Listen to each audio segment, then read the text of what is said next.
Hi friends, తీగ జాతి కూరగాయలు ఉంటాయి కదా, అవైతే పందిరేసుకుంటే కాయలు అనేటివి మంచిగా సాపుగా వస్తాయి. ఇట్లా ముడత రాదు.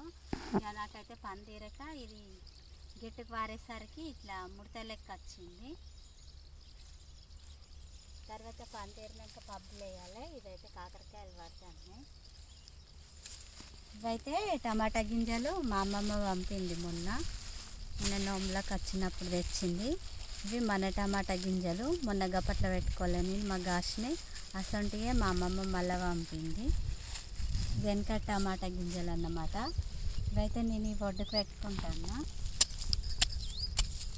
ఇట్లా నారుపోసి పెడదు, నారుపోసి పెట్టేసరికి లేట్ అవుతుంది. మళ్ళీ వీకి పెట్టేసరికి ఇట్లా కొన్ని కొన్ని వేసుకుంటే ఇట్లనే ఇవే కాస్తాయి అన్నమాట.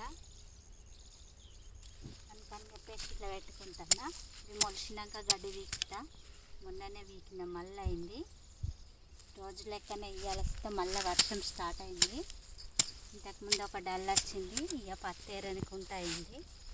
అందుకని చెప్పేసి గింజలన్నీ పెడితే వానకు మొలుస్తాయని గింజలు అయితే పెడతాను.